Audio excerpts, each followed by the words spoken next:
You will hear a man phoning a woman about an advertisement he has seen in the paper for some furniture. First, you have some time to look at questions 1 to 5.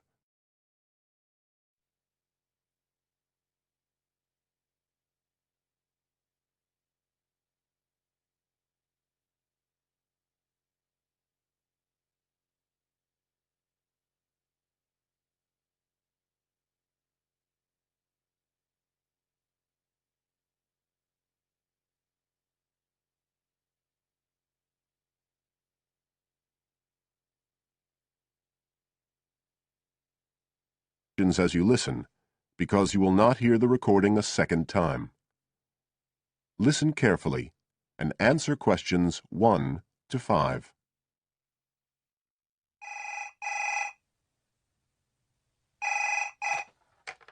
Hello? Oh, hello. I'm ringing about the advertisement in yesterday's newspaper. The one for the bookcases. Can you tell me if they're still available? We've sold one, but we still have two available. Right. Can you tell me a bit about them? Sure. What do you want to know? Well, I'm looking for something to fit in my study. Well, I'm not too worried about the height, but the width's quite important. Can you tell me how wide each of them is? They're both exactly the same size. Let me see, I've got the details written down somewhere. Yes, so they're both 75 centimetres wide and 180 centimetres high. Okay, fine. That should fit in okay. And I don't want anything that looks too severe. Not made of metal, for example. I was really looking for something made of wood. That's all right. They are, both of them. So, are they both the same price as well? No, the first bookcase is quite a bit cheaper. It's just £15. We paid £60 for it just 5 years ago, so it's very good value. It's in perfectly good condition. Well, they're both in very good condition, in fact. But the first one isn't the same quality as the other one. It's a good sturdy bookcase. It used to be in my son's room, but it could do with a fresh coat of paint. Oh, it's painted. Yes, it's cream at present. But as I say, you could easily change that if you wanted, to fit in with your colour scheme. Yes, I'd probably paint it white if I got it. Let's see, what else? Oh, how many shelves has it got? 6. 2 of them are fixed, and the other 4 are adjustable, so you can shift them up and down according to the sizes of your books. Right, fine. Well, that certainly sounds like a possibility. Before you hear the rest of the conversation, you have some time to look at questions 6 to 10.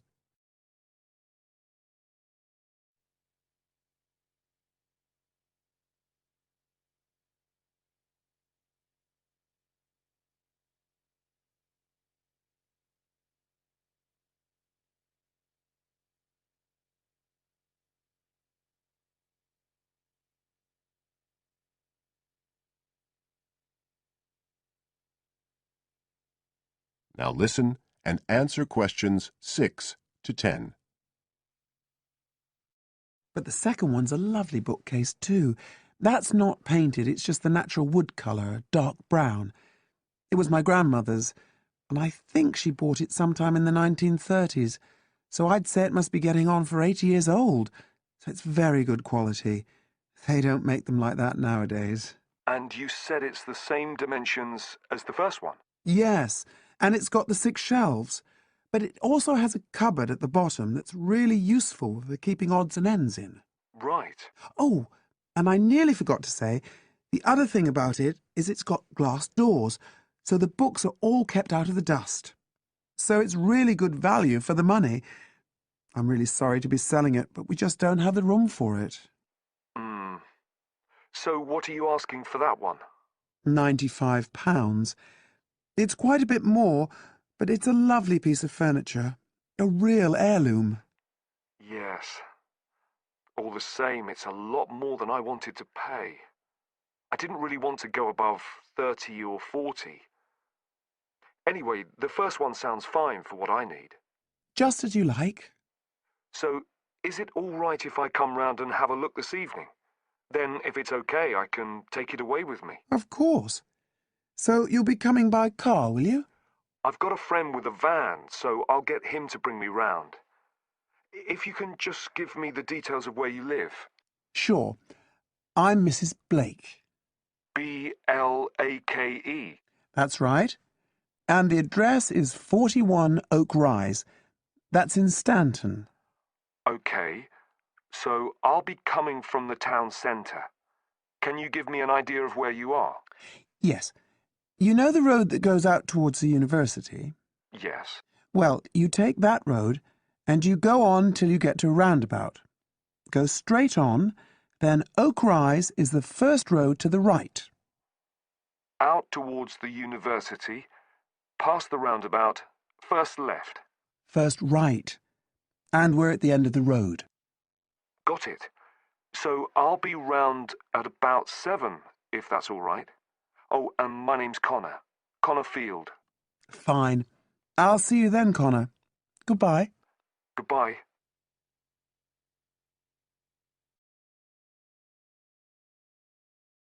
That is the end of part 1. You now have half a minute to check your answers.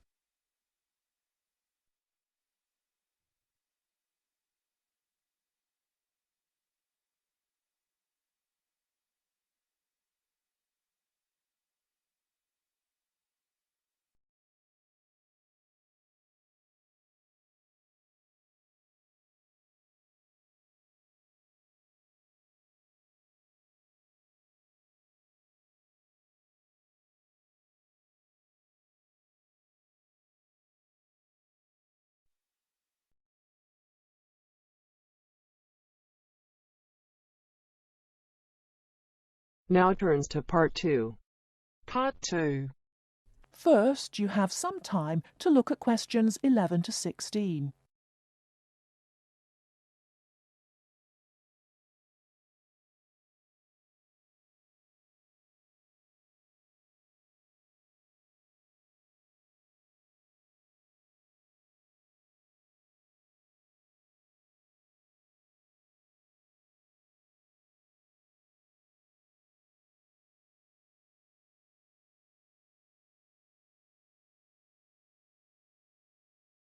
Now, listen carefully and answer questions 11 to 16.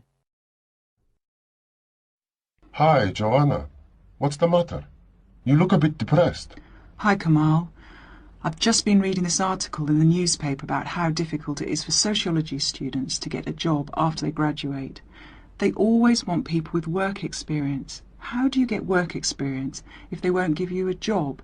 It's an impossible situation. Yes, I know. It's a real problem. And the article says that some people spend a year or more living at home, doing unpaid voluntary work just to get something to put on their CVs. Really boring stuff like photocopying and addressing envelopes. I don't want to do anything like that. I want a real job. It's the elections for the Students' Union committee posts next month here at the university. All the positions are up for election. Academic officer, sports officer... What's your point? And the position of equal opportunities officer is coming up for election. I'm still not sure what you're getting at. Why don't you stand for it? The post starts in June. You're well known at the university, and I think you would be good at it. Equal opportunities officer? That sounds great. Isn't that the Students' Union officer who promotes equality within the university? Yes, that's right. They raise awareness of equal opportunities for everyone in the university and promote the issue around campus. I'd love to do something for women on campus, but what about my studies? It's a paid sabbatical post. Sabbatical? Yes. That means you take a year off and then start your studies again. Meanwhile, you get really good work experience and you can earn money at the same time. That sounds really interesting, but how do I get elected? You go to the Students' Union, fill in an application form and just give it to the union. Then, I guess, you need to put together a manifesto and try to get people to support you. I'll help you with your campaign, and I'll help you with publicity materials like posters, photo notice boards, and leaflets to hand out to everyone. It sounds really exciting. What exactly does the Equal Opportunities Officer do? I'm not really sure. Let's have a look at the Students' Union website. There it is. The Equal Opportunities Officer is responsible for anything which concerns women and equal rights, and is responsible to the Students' Union Executive Committee for making sure that any racism or sexism is dealt with. Students' Union officers have to be available for students to talk about any problems they have and try to help them. I would love that part of the job, giving help and advice to students. The whole reason I want to work in social services is to help people. That would be very good experience. It's a big responsibility too. It also says that you're in charge of a budget and you would be responsible for managing a team of people. It's good experience for a management position in the future. Now I'm getting really excited. What about the day-to-day responsibilities? It says here that the Equal Opportunities Officer acts on any health and safety issues. The Equal Opportunities Officer represents all the students on university committees like the Safety Committee and the Equal Opportunities Committee. Lots of meetings then. I don't think I would enjoy all those meetings quite so much. My first aid certificate might be useful for safety issues. Very useful. And you would supervise the running of the creche, make sure that students with young children have access to childcare, that sort of thing. Oh look, the Equal Opportunities Officer also has responsibility for the university bus service. Perhaps I could even get it to run on time. No, don't be too ambitious. We have to get you elected first. Let's take a walk to the union office. Maybe we can meet the Equal Opportunities Officer and talk to her about the job. Great, let's go.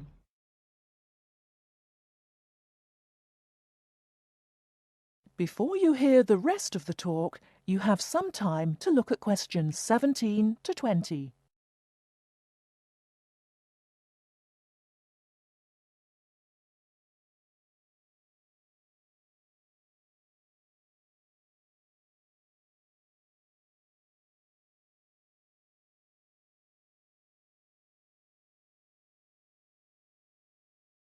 Now listen and answer questions 17 to 20.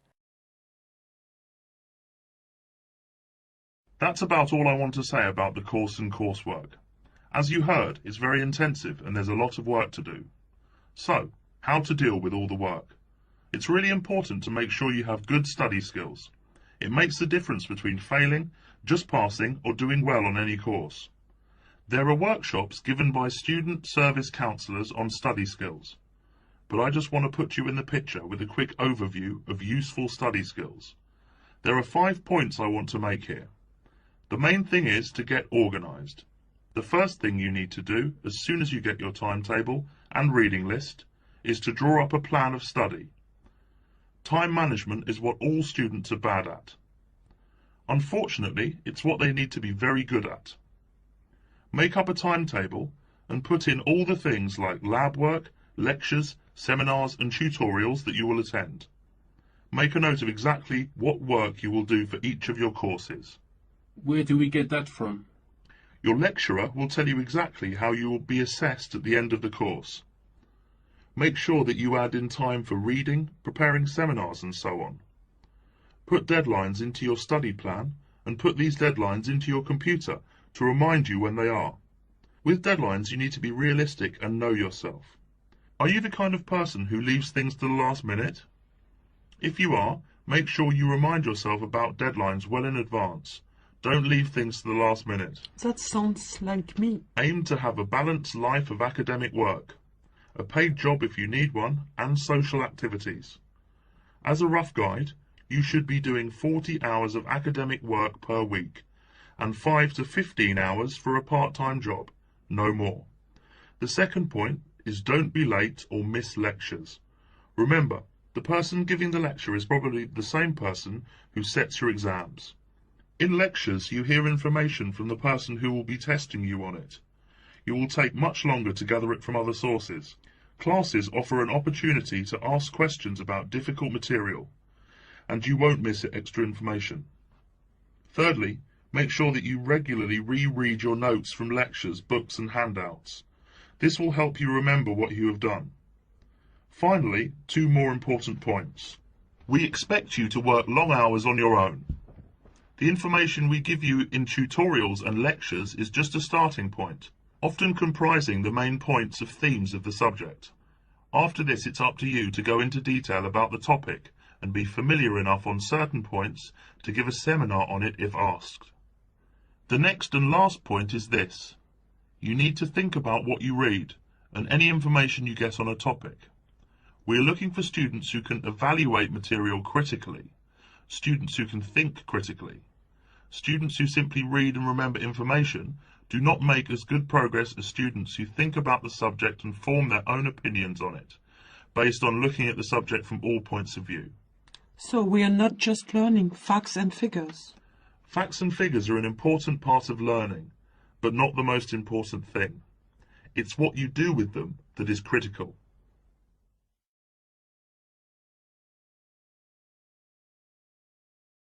That is the end of part 2. You now have half a minute to check your answers.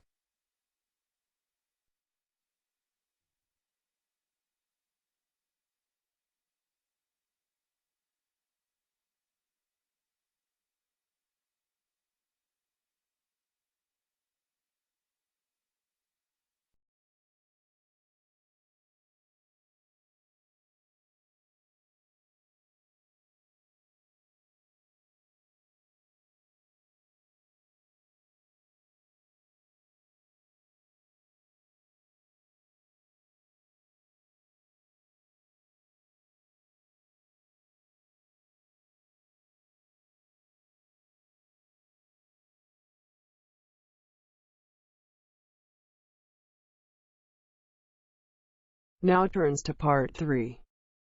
Part 3. You will hear a conversation about shopping.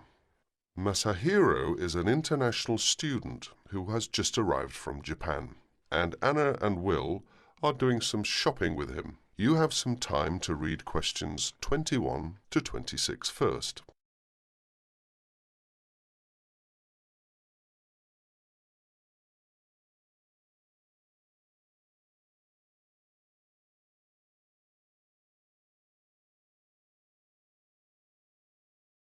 Listen to the first part of the conversation now and answer questions 21 to 26. Here we are, guys. I'm going to stop by Bergner's first. I might just get lucky today. Who knows? Some of their dresses might be on sale. Bergner's? It's a fairly well-known department store, sort of like Penny's. They've got some quality stuff. Do you want to check it out? Why not? I need to get something for Lisa's birthday. She's into name brands. Any suggestions? A Gucci handbag or a Calvin Klein t-shirt might be nice. Designer perfume is another option. Which reminds me, I have a 15% discount coupon for Learners and Pennies. I hardly ever shop at Learners. I'm not that big on women's clothing. I rarely shop at Pennies. So go ahead and use the coupon if you can. Here they are. Thanks a lot, Will. That's really very thoughtful of you. My pleasure, ma'am.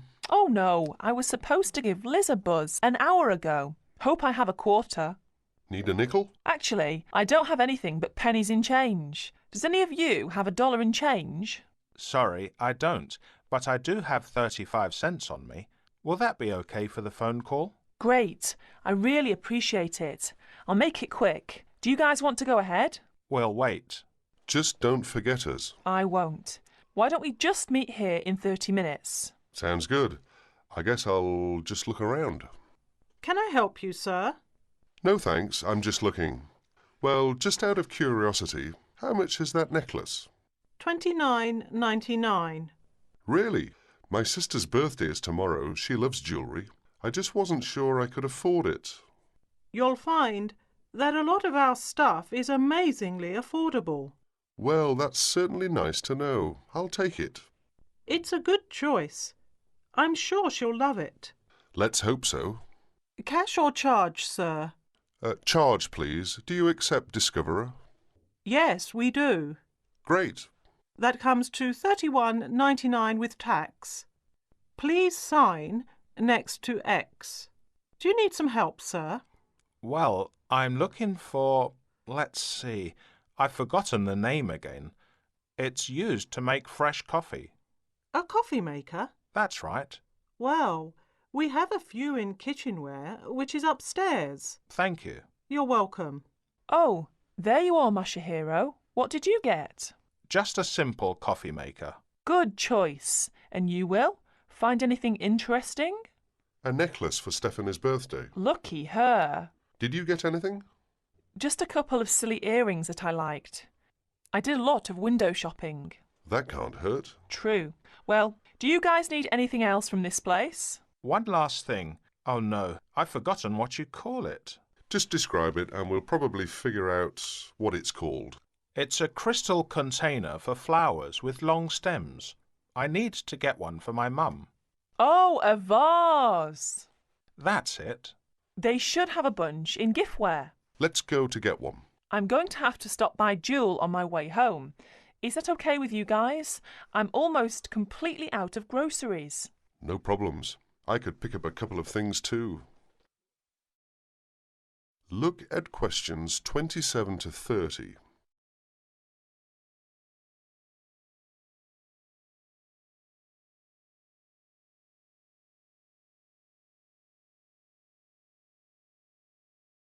Now you will hear the rest of the conversation. As you listen, answer questions number 27 to 30. Hi, Masahiro. How's it going? Fine, I guess. How about you? Busy? Guess who's coming our way? Hi guys, what's up? Nothing much. We just ran into each other. That's nice. So, Mashiro, how's the coffee maker working?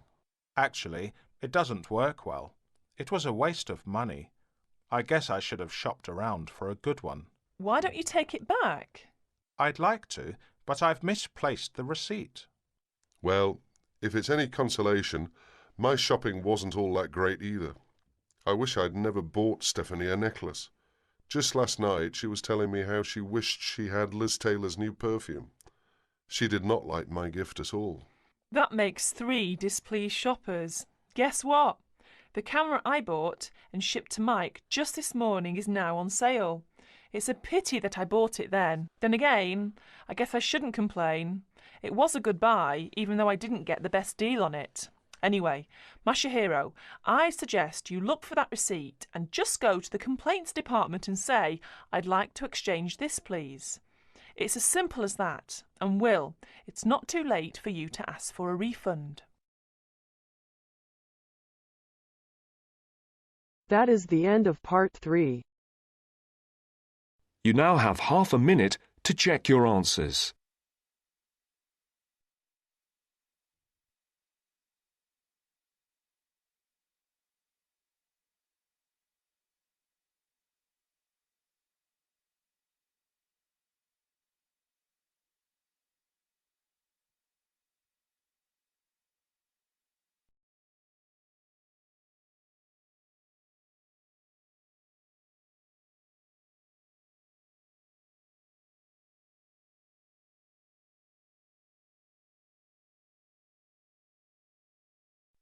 Now turns to part 4.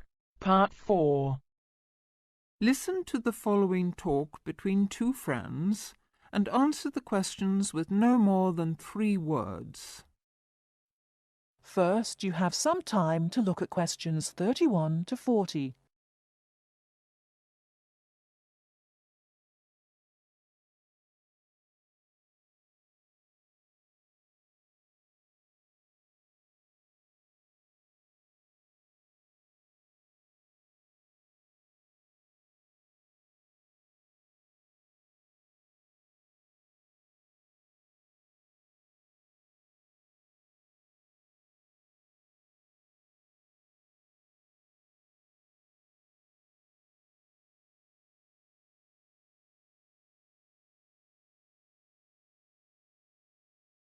Now listen carefully and answer questions 31 to 40. Do you know what, Tom? It won't be long before we'll all be travelling to space in a cable car. A cable car? What do you mean? A sort of skylift? Well, yes, I suppose so. You must be joking. Where on earth did you get that idea from? Oh, I've just been reading it in a book called Apes to Astronauts by Adrian Berry. He's the science correspondent of the Daily Telegraph, so he should know what he's talking about. He says, wait a minute, I've got it here, page 28. A cable car to the heavens. Oh, honestly, Jane, you surely don't believe all that stuff you read in those sci-fi books? It's not science fiction, it's a fact. Hang on, I'll read you what he says. The space writer Arthur C. Clarke, to whose inspiration we owe the communications satellite, recently outlined a proposal for a new means of space travel, which, he admitted, is so outrageous that many of you may consider it not even science fiction, but pure fantasy. Shall I go on? No, just tell me how he thinks it could be done. Well, it sounds quite simple, really.